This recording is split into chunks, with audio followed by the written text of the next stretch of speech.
Hermanos, que Dios les bendiga.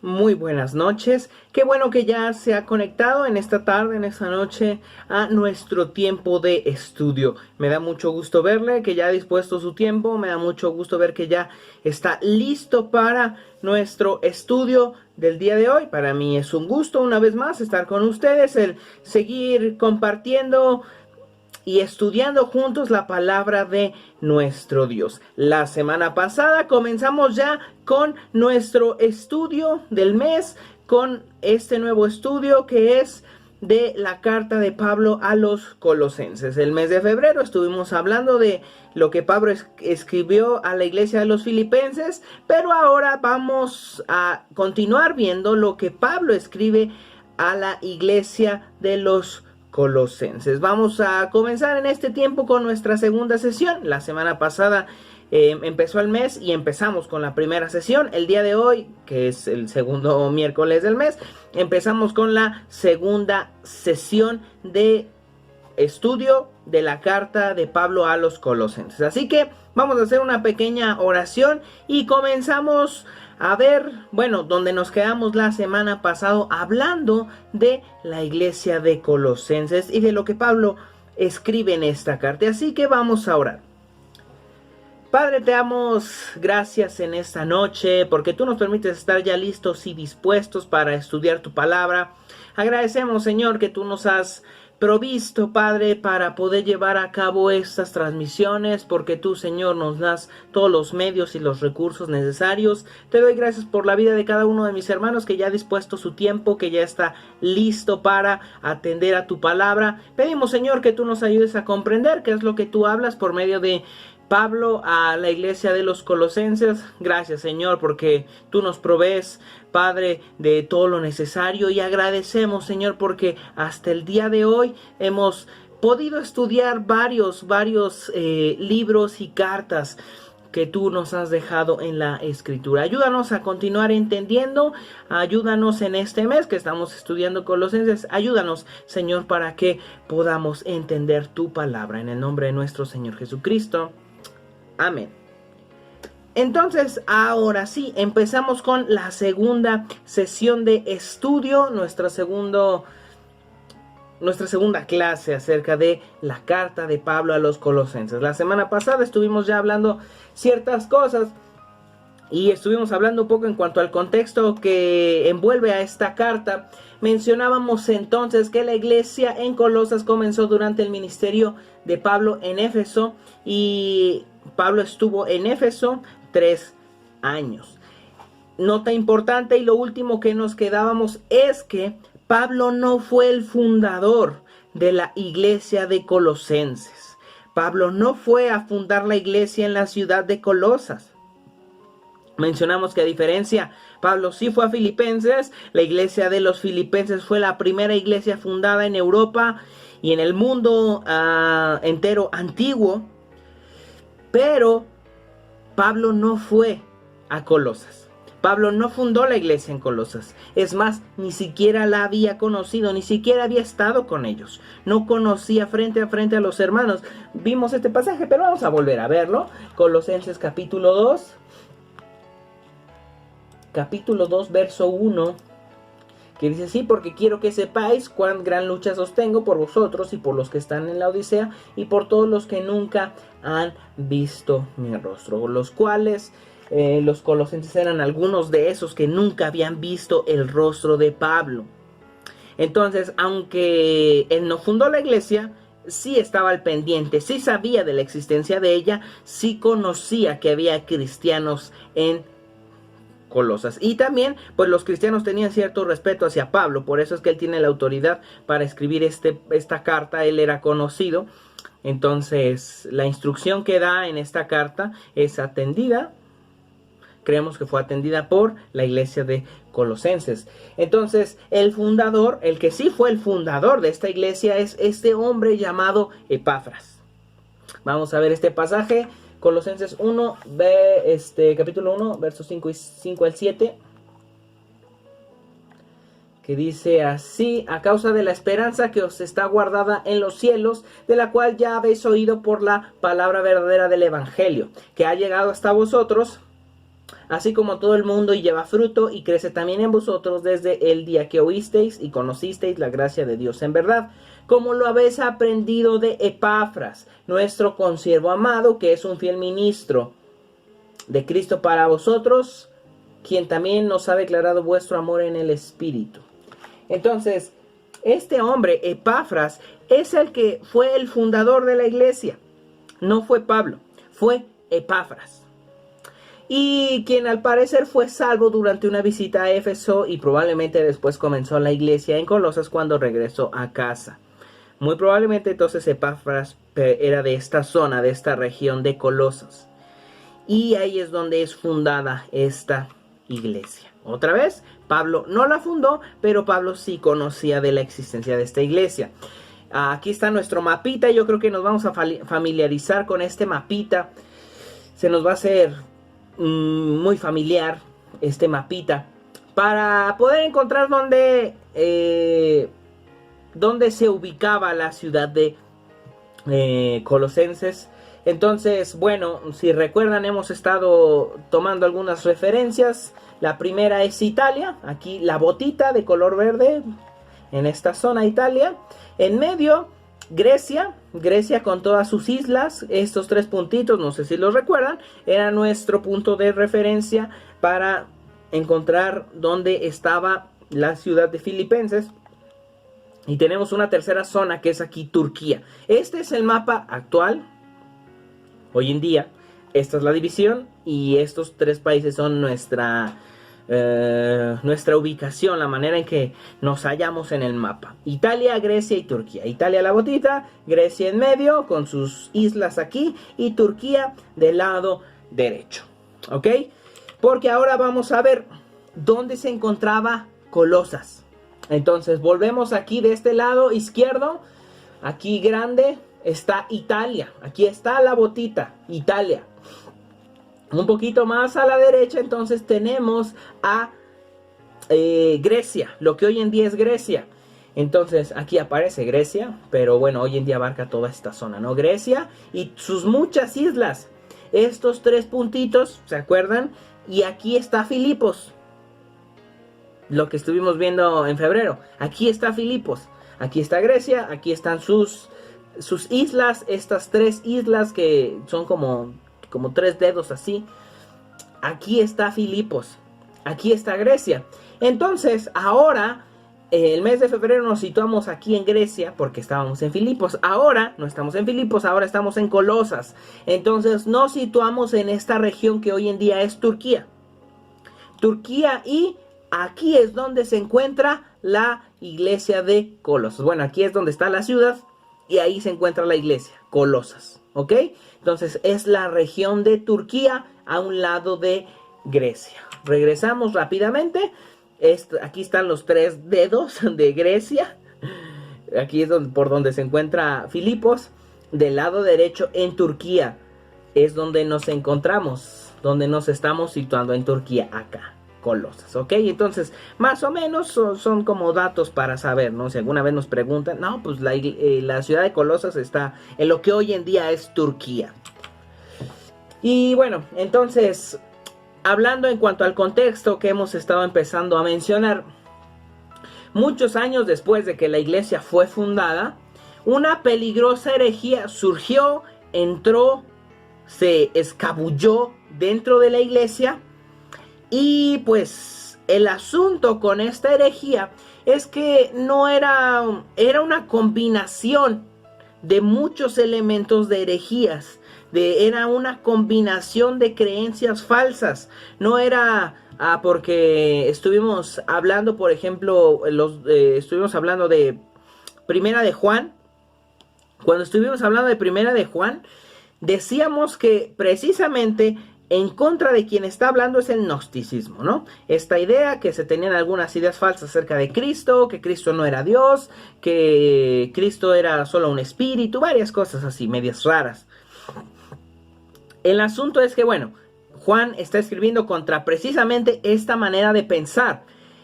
En Colosas, en la iglesia, lo que sucede es que se había metido, ya era una unión No era solamente una filosofía, una manera de pensar, sino que era una unión, un revoltijo de varias cosas que lo convertían en como una nueva herejía, o algo diferente. O sea, no estaba, como menciono aquí, identificada con un sistema particular. O sea, no estaba encerrado en, podían saber, pues es puro gnosticismo, ¿no? Es esta manera de pensar o es aquella. Sino que eran varias que se habían unido, que se habían juntado y era una nueva, por así decirlo. O sea, no estaba encerrada en una sola, sino que tenía compuestos de varias. Este era el problema, que la herejía en la iglesia de Colosenses no era una, sino que era una unión de varias. Esa es una de las cuales era el gnosticismo, pero no era única, o sea, tenía elementos de otras cosas. Contenía elementos de lo que más tarde llegó a conocerse como el gnosticismo. Entonces, el gnosticismo, esta manera, esta herejía, es algo que ha molestado al cristianismo desde el año 60 después de Cristo. O sea, 30 años después ya era algo que se había infiltrado en la iglesia con ideas en contra del verdadero evangelio. Entonces, por eso es importante analizar, conocer, investigar parte de esto, porque muchas de las herejías, de las creencias erróneas que hay hoy en día en el cristianismo o de algunas sectas, tienen orígenes desde hace siglos. O sea que muchas de las maneras de pensar de hoy en día no son cosas nuevas, sino que tienen orígenes desde siglos atrás. Y son muchas de ellas también son de origen oriental, algunas son de origen hindú. O sea, varias formas de pensar, varios conceptos que hay hoy en día tienen orígenes de hace siglos. Y es importante analizarlos, es importante conocerlos. Este asunto de la reencarnación, el yin y el yang, todas estas cosas vienen de siglos atrás y han por momentos molestado al cristianismo en el asunto de que han tratado de infectarlo. Tristemente muchas veces lo han conseguido a causa de que la gente desconoce de este tipo de circunstancias. Entonces, por eso volvemos a lo que dice Juan, que analizamos, que tenemos que tener cuidado con todos aquellos que dicen hablar de parte de Dios, porque puede ser que no estén hablando de parte de Dios y simplemente estén hablando un mensaje que a ellos se les ocurrió. Puede ser que muchas, incluso nosotros que leemos la Biblia y todo, tengamos algunos conceptos erróneos en cuanto a lo que verdaderamente dice la Escritura, algunas cosas que pensemos porque hemos escuchado y porque realmente no hemos profundizado en la Escritura. Entonces, por eso es que constantemente los apóstoles, por eso es que los escritos del Nuevo Testamento, las cartas, muchas de ellas tienen un énfasis, un propósito en corregir doctrinalmente, en mostrar cómo son las cosas realmente, porque había muchas ideas falsas, porque se había introducido al cristianismo ideas falsas. Entonces lo que buscan los apóstoles, en este caso lo que busca Pablo, es mostrar cómo son las cosas realmente, corregir algunas cosas. Entonces, por eso es importante, por eso hablamos acerca de esto. Por eso, porque de esta manera podemos identificar las cosas que hay hoy en día que no son nuevas. Y que constantemente infectan al pensamiento correctamente cristiano, a lo que la Biblia dice verdaderamente. Entonces, en este caso, el gnosticismo, que era una parte de la herejía que estaba dentro de la iglesia de Colosas, que no era todo, o sea, menciono que había varias cosas, el gnosticismo era una. Decía esta manera de pensar, como ya habíamos visto, que Dios es bueno, pero que la materia es mala. Y que Jesucristo era meramente una de una serie de emanaciones descendiendo de Dios y siendo menos Dios. O sea que Jesús no era Dios. Y tampoco era hombre. O sea, no era Dios, pero tampoco era un hombre, entonces era como un espíritu. Y pues aquí con esto se fusilan todo. Si Dios no es hombre, no puede tomar nuestro lugar en la cruz. Y si Jesús no es Dios, no puede ser sin pecado. Se vuelan todo, se fusilan la esperanza de la salvación. Por eso es que Pablo va directo, por eso es que Juan va directo, porque son asuntos fundamentales de la fe cristiana. Entonces también investigando un poco más, también ellos decían que a causa de que la materia es mala, Dios no pudo crear la materia. Por eso específicamente Pablo en Colosenses 1:16 muestra a Cristo como el creador. Uno, porque habla de que Cristo es Dios, de que Jesús es Dios, y que ese Dios fue el que creó todo lo material, que ellos decían que era malo. Realmente la materia no es mala, realmente lo físico no es malo, simplemente que se contaminó por el pecado. Ese es el problema. Esta creencia les llevó a negar su verdadera humanidad. Si Jesús no era un hombre, si era un espíritu, si era una emanación, si era algo, no era un verdadero hombre. No podía identificarse con nosotros. Y si no se identificó con nosotros, esta es una falta grande, fundamental de lo que creemos, de lo que nos muestra la Biblia. Y que un secreto conocimiento que estaba por encima de las escrituras era necesario para ser el iluminado y para la salvación. Esto es, como he mencionado, algo que sigue vigente, que sigue actual, que algunas sectas siguen manejando, que hay niveles, que hay rangos y que uno tiene que hacer iniciaciones, tiene que hacer ciertas cosas para ir ascendiendo, y así obtiene un conocimiento más profundo sobre algunas cosas y así se obtiene la salvación. Entonces esto no es algo nuevo, o sea, es algo que viene de siglos atrás, más de 1000 años. Entonces, por eso también es importantísimo conocer qué eran estas cosas que han atacado a la iglesia constantemente, para conocerlas y para que cuando se presenten no nos dejemos llevar por ellas. Entonces, este conocimiento especial que era necesario, que estaba por encima de las escrituras, había que obtenerlo de algunas maneras, ¿no? Entonces, no. La salvación siempre ha sido solo por fe en Cristo. La salvación es por fe, no por el conocimiento, no por conocimientos secretos. La salvación es por fe. La herejía de los colosenses también incluyó algunos aspectos del legalismo judío, como les digo, o sea, no nada más era esta idea rara acerca de Jesús, sino que también introducía algunos elementos de el judaísmo. Y bueno, se complementan y se hacen uno, y se hace un problema más grande, porque en cuanto al legalismo judío, se decía que era necesaria la circuncisión para la salvación de los hombres. Esto es algo que dicen los judíos desde siempre, que a causa de que la circuncisión es la muestra del pacto de Dios con Abraham, pues es necesaria la circuncisión para ser salvos. Esto es algo que defienden los judíos hasta hoy en día. Incluso ellos creen que cuando uno muere en el cielo, el que está a la puerta pues es Abraham. Por estos lados, a causa de la influencia católica, se cree que el que está a la puerta pues es Pedro. Pedro es el que está a la puerta del cielo.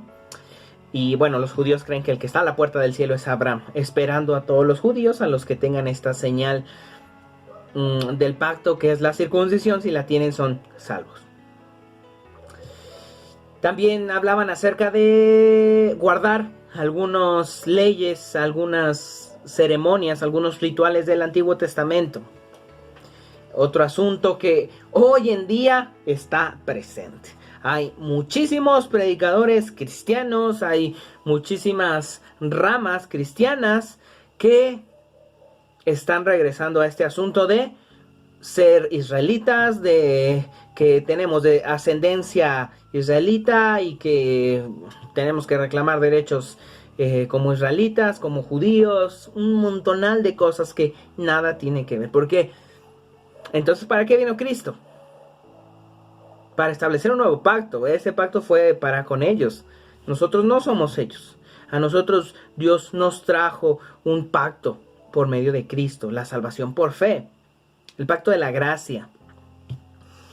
Y volver al Antiguo Testamento, volver a las leyes, volver a la circuncisión, volver a todo esto para encontrar un medio, un camino para ser salvos.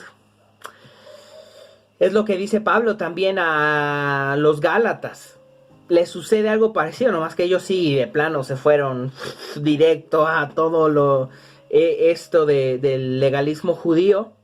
Y Pablo les dice, ¿qué les pasa? O sea, habiendo empezado conociendo a Cristo, ¿han regresado a lo que era antes? No, porque incluso la ley del Antiguo Testamento no era para salvación.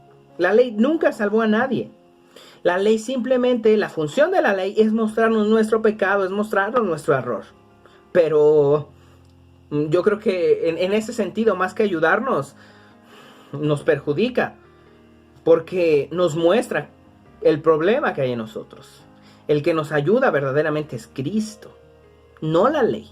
No hay por qué regresar al Antiguo Testamento, no hay por qué guardar el sábado, que esto es algo igual bien popular hoy en día entre muchos cristianos, que hay que guardar el sábado y que el sábado y tal. Nosotros no guardamos el día sábado, porque todo esto tiene que ver con el nacimiento de la iglesia. Jesús resucita en domingo, el Espíritu Santo desciende en domingo.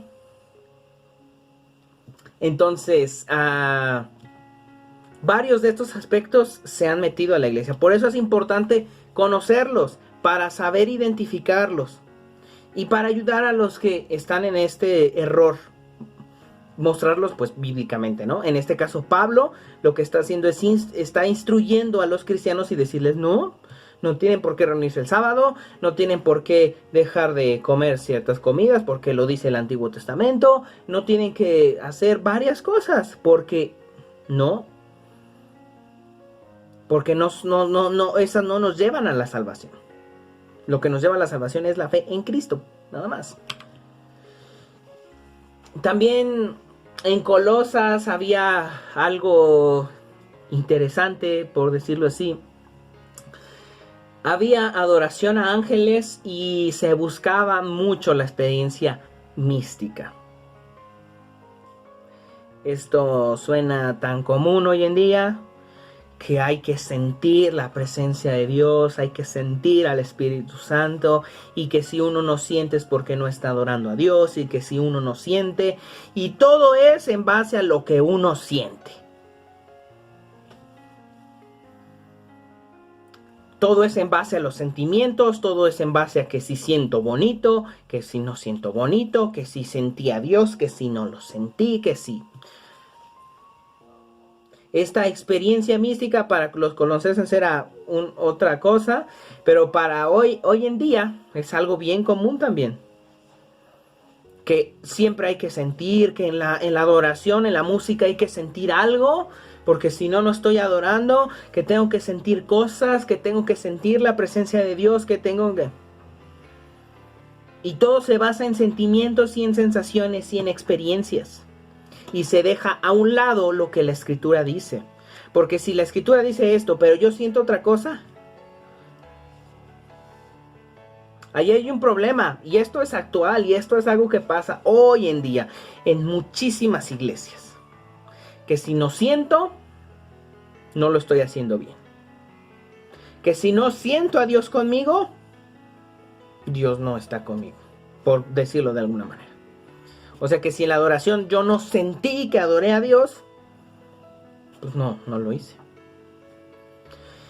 Este es un problema muy grande, el basar la relación con Dios en base a sentimientos. Al igual que cualquier otra relación con una persona, si está basada en sentimientos, está destinada al fracaso. Por eso es que mencionamos constantemente que el amor es una decisión, no es un sentimiento. El sentimiento es el estar enamorado. Pero el amor como tal es una decisión, porque va más allá de sentimientos, de emociones, de pensamientos. Es una decisión firme. Igualmente nuestra relación con Dios no se basa en sentimientos. no se basa en experiencias, no se basa en las noches de milagros, no se basa en las noches de adoración, no se basa en eso. Nuestra relación con Cristo, con Dios, se basa en lo que hizo Cristo en la cruz. Eso es un hecho innegable que cambió la historia de la humanidad. En eso se basa nuestra relación. Si yo he creído en Cristo, si yo he puesto mi fe en Cristo, si yo he decidido creer en lo que Él hizo en la cruz, ese es un hecho. Más allá de lo que siento, más allá de las sensaciones, más allá de los sentimientos. Entonces, estas cosas eran cosas que envolvían a la iglesia de Colosas, pero que hoy en día pueden ser identificadas de manera muy fácil dentro de la iglesia cristiana. Por eso vuelvo al asunto, es importante que hablemos de esto, porque así podemos darnos cuenta y conocer cuando algunas de estas cosas se presentan, porque se presentan. Entonces, Epafras estaba tan preocupado por estos elementos, por la herejía, por el hecho de que la creencia de los hermanos se habían desviado, que hizo un viaje de Colosas hasta Roma, que era donde Pablo estaba encarcelado, para ir a verlo y para decirle: Pablo, ayúdame. Vamos a ver este pasaje 4:12. Colosenses 4:12 dice así: os saluda Epafras, el cual es uno de vosotros, siervo de Cristo, siempre rogando encarecidamente por vosotros en sus oraciones, para que estéis firmes, perfectos y completos en todo lo que Dios quiere. Verso 13: porque de él doy testimonio de que tiene gran solicitud por vosotros y por los que están en la Odisea y los que están en Hierápolis. Entonces, Epafras de Colosas fue a Roma, fue a donde Pablo estaba encarcelado. Y este es el asunto. A causa de que ve el problema que hay, va a buscar a Pablo por ayuda. Está viendo todos los elementos, todo lo que está pasando en la iglesia, el desvío, las herejías, todo lo está viendo. Epafras se preocupa y va con Pablo. Va a visitarlo para pedirle ayuda e instrucción para la iglesia. Entonces, esta carta fue escrita desde la prisión en Roma. Pablo estaba encarcelado y él seguía trabajando. Interesante, ¿no? Volviendo a lo que dice Pablo en Filipenses, ahí en el capítulo 1, es interesante que aún estando en la cárcel, Pablo dice: está bien que yo esté aquí porque esto ha ayudado a la predicación del evangelio. Esto ha ayudado a que muchos otros se animen a predicar. Y Pablo, estando encerrado, Pablo estando en la cárcel, no encuentra una limitante para seguir haciendo su ministerio. En este caso, vemos que algunas de las epístolas, de las cartas escritas por Pablo desde la prisión son Efesios, Filipenses, Filemón y Colosenses. Entonces, él seguía trabajando aún estando en la cárcel. Y pues es interesante, ¿no? Este suceso. Es interesante lo que Pablo muestra en Filipenses, porque pues aunque está encarcelado, sabe las razones por las cuales está ahí. No se lamenta por el hecho de que está ahí, sino al contrario, que hasta cierto punto lo está disfrutando, porque sabe que está siendo partícipe de la persecución por causa de Cristo.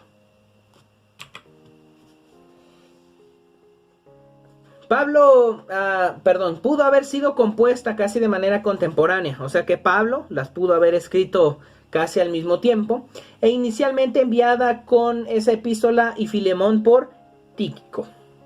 Así que vamos a ver estos versículos, Efesios 6:21. Efesios 6, verso 21.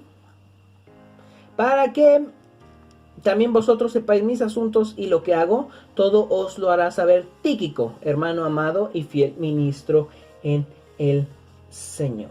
Verso 22, el cual envía a vosotros para esto mismo, para que sepáis lo tocante a nosotros y que consele vuestros corazones. Y vemos que dice Colosenses en el 4, 7 y 8. Todo lo que a mí se refiere os lo hará saber Tíquico, amado hermano y fiel ministro y consiervo en el Señor, el cual he enviado a vosotros para esto mismo, para que conozca lo que a vosotros se refiere y conforte, vuestros corazones. Entonces parece ser que se está refiriendo al mismo viaje que va a hacer Tíquico. O sea, a la iglesia de Efesios y a la iglesia de Colosenses, Pablo les dice, les envío a Tíquico para que les cuente acerca de lo que está pasando, para que les haga saber, para que les informe y también para que ustedes tengan calma. Entonces parece referirse Pablo al mismo viaje, por lo que parece que Tíquico fue el que llevó la carta. Porque Epafras se quedó un momento más con Pablo. Por eso es que Pablo manda los saludos a Colosenses de parte de Epafras, porque parece que Epafras se quedó un tiempo más con Pablo y el que fue a dejar la carta fue este hombre Tíquico. Y bueno, entonces ahora pasando a otro tema, todo esto tiene que ver con el contexto. Ahora pasamos a otro tema y vamos nada más a ver esta pequeña introducción de este otro tema que vamos a hablar, porque ya casi se nos acaba el tiempo. Pablo, vamos a hablar acerca de las herejías colosenses, o sea, más específicamente, qué es lo que Pablo está hablando en la carta. Pablo el apóstol nunca describe de manera explícita las falsas enseñanzas a las que se oponía en la carta a los colosenses. Simplemente las está refutando, simplemente está yendo en contra de ellas. No dice en contra de el gnosticismo, en contra de esto y esto y esto, no, sino que simplemente va en contra. Escribe en contra de esas ideas, no las identifica claramente, pero se ve cómo va en contra de ellas. La naturaleza de la herejía se infiere por las declaraciones que hizo en su oposición a los falsos maestros. Entonces, aunque no la identifica, sí que hay elementos para poder saber a qué se está refiriendo, porque va en contra de. Y un análisis de su refutación sugiere que las herejías eran diversas. Diversas las cosas que creían, como ya mencionamos, dentro de la iglesia de Colosenses, que estaba en contra del verdadero evangelio. Y algunos de estos elementos, de estas enseñanzas falsas, los vamos a ver la otra semana. Entonces, se nos ha acabado el tiempo. La semana que viene vamos a empezar con esto, porque se viene lo bueno. Ya mencionamos algo de esto, pero lo vamos a ver con más profundidad. Entonces, la semana que viene empezamos con aquí donde nos quedamos. Ahí empezamos la semana que viene. No olvide leer la carta. Solo son 4 capítulos. Muy rápido. 15, 20 minutos rápido. La podemos leer. Y si tiene alguna duda o alguna pregunta, díganos. Díganos, aquí estamos listos y dispuestos para atender a sus dudas. No olvide, hermano, asistir a las reuniones. No olvide asistir a las actividades y nos vemos entonces el próximo miércoles para nuestra tercera sesión de la carta a los colosenses. Que Dios les bendiga. Nos vemos.